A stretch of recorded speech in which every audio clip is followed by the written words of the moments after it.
नमस्कार दोस्तों, आप सभी का स्वागत है एक बार फिर से Elon flyer e learning classes में, जहां हम बोर्ड क्लास जो 8th क्लास है उसके साइंस सब्जेक्ट के बारे में पढ़ते हैं। तो आज हमारा जो है नया चैप्टर है, चैप्टर नंबर 2। इसमें हम पढ़ेंगे सूक्ष्म जीवों के बारे में। सूक्ष्म जीव, मित्र एवं शत्रु।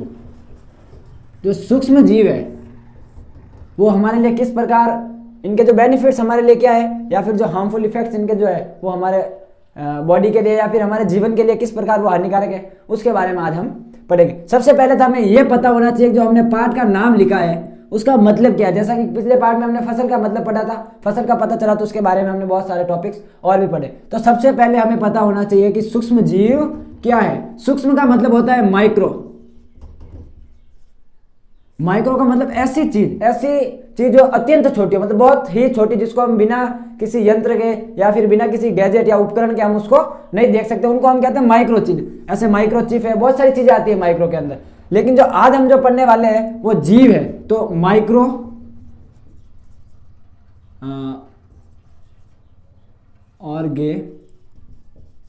ऑर्गेनिजम्स के बारे में पढ़े। माइक्रो ऑर्गेनिजम्स का मतलब होता है सूक्ष्म जीव। तो सूक्ष्म जीव की हम जो डेफिनेशन है वो क्या दे सकते हैं? ऐसे जीव जिनको हम नग्न आंखों से नहीं देख सकते।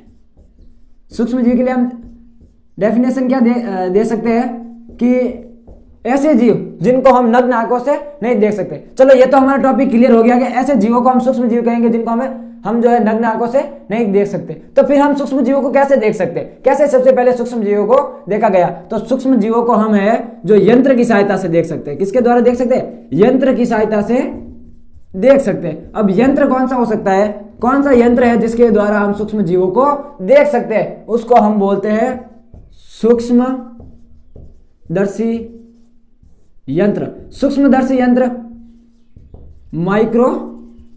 माइक्रोस्कोप की सहायता से हम क्या देखते हैं? सूक्ष्म जीवों को आसानी से देख सकते हैं। तो अब हमारे यहाँ पे टॉपिक क्लियर हो गया है कि सूक्ष्म जीव किसे कहते हैं? ऐसे जीव जिनको हम नग्न आंखों से नहीं देख सकते, लेकिन किसी यंत्र की सहायता से हम उसको आसानी से देख सकते हैं। जैसे किस यंत्र के द्वारा देखा जा सकता है? तो सूक्ष्म जीवों को देखने के लिए सूक्ष्मदर्शी यंत्र का इस्तेमाल किया जाता है। तो माइक्रोस्कोप के द्वारा हम किसको देखते हैं? सूक्ष्म जीवों को। अब जो हम पढ़ेंगे कि सूक्ष्म जीव हम माइक्रोस्कोप से देख सकते हैं। अब सूक्ष्म जीव कितने प्रकार के हो सकते हैं, मतलब किस प्रकार के सूक्ष्म जीव है? जैसे कृषि पद्धतियों में कृषि जो फसल थी वो भी 2 प्रकार की हमने पढ़ी थी। तो ऐसे के ऐसे ही सूक्ष्म जीवों के अध्ययन किया गया।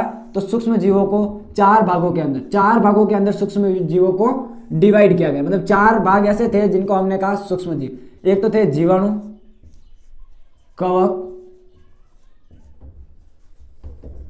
प्रोटोजोआ, इसको प्रोटोजोआ या प्रोटोजोआ भी बोलते हैं, ठीक है, प्रोटोजोआ। और लास्ट में था एक शैवाल।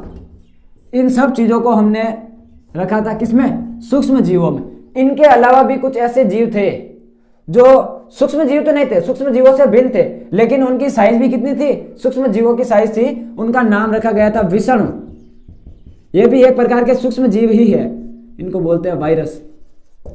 तो विषाणुओं को भी सूक्ष्म जीव ही कहा जाता है, लेकिन ये अलग प्रकार के सूक्ष्म जीव है। तो ये किस प्रकार के सूक्ष्म जीव है, इनके बारे में हम जब आगे वाला टॉपिक आएगा उसके अंदर हम इसके बारे में पढ़ेंगे। तो इसके बारे में थोड़ा सा मैं आप लोगों को पहले ही बता देता हूं ताकि जब पढ़ेंगे तो उस समय कोई दिक्कत नहीं आएगी। विषाणु एक प्रकार के परपोषी सूक्ष्म जीव है। परपोषी का मतलब जो है ये अपना भोजन जो है दूसरों के संपर्क में आने पर प्राप्त करते हैं, और जब तक ये किसी दूसरे जीव के संपर्क में नहीं आते, किसी भी कोशिका या फिर कोई भी सेल है उसके कनेक्ट में नहीं आते, तब तक के लिए तो ये तो रहते हैं मृत का मतलब सक्रिय, इनका कार्य नहीं होता, ये कार्य नहीं करते। और जैसे ही किसी भी कोई भी बॉडी है या सेल है उसके कनेक्ट होते ही, उसके अंदर प्रवेश करते ही ये हो जाते हैं सक्रिय। इससे पहले ये होता है असक्रिय, और जैसे ही बॉडी के संपर्क में आता है ये सक्रिय हो जाते हैं। इसलिए इनको क्या कहा जाता है? परपोषी प्रकार का।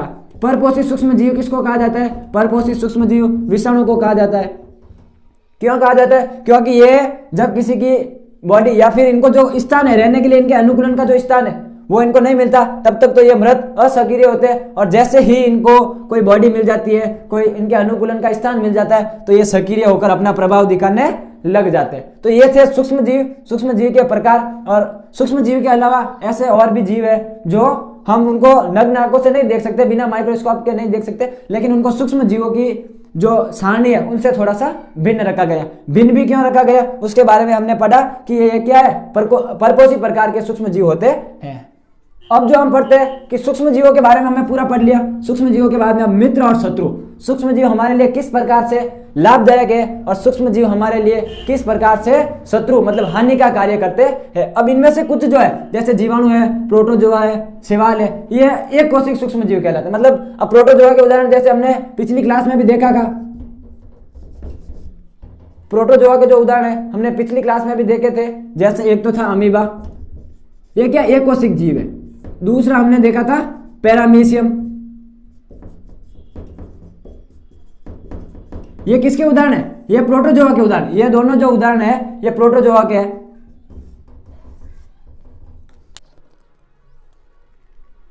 प्रोटोजोआ के बाद में सबसे पहले चलो जीवाणु आता है। तो जीवाणु के बारे में हम लिख देते हैं कि जीवाणु के अंदर कौन कौन से जीवाणु आ सकते हैं। एक तो स्पाइरल जीवाणु, और दूसरा इनका एक होता है छड़नुमा। ये दोनों किसके उदाहरण है, जीवाणु के, कि जीवाणु किस प्रकार से या फिर किस प्रकार के जीवाणु जो है वो हमारे शरीर या फिर जो दूसरों की बॉडी में पाए जाते हैं। तो स्पाइरल जीवाणु भी होते हैं, छड़नुमा जीवाणु भी होते हैं। स्पाइरल तो जैसे ऐसे इस प्रकार के जीवाणु होते हैं, और छड़नुमा जैसे हमारे छड़े आप लोगों ने देखी होगी, इस प्रकार की जो छड़े होती है इस प्रकार के जीवाणु होते हैं छड़नुमा जीवाणु। अब कवक जो है, कवक कितने प्रकार के हो सकते हैं, या फिर कवक के कौन कौन से जो सूक्ष्म जीव है उनको हम कवक कहते हैं। तो उसके बारे में कवक एक तो होता है राइजोपस, और दूसरा हो सकता है पेनिसिलियम और राइजोपस। ये किसके उदाहरण है, ये उदाहरण है कवक के। अब कवक देखो, एक तो राइजोपस हो सकता है, दूसरा हो सकता है पेनिसिलियम। प्रोटोजोआ के उदाहरण देखे तो हम देख सकते हैं अमीबा, पैरामीशियम, और लास्ट जो है हमारे शैवाल के दो उदाहरण जो है हम यहां पे लिख देते हैं।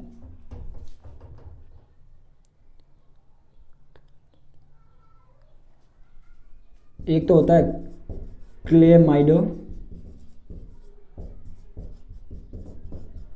क्लेमाइडोमोनास,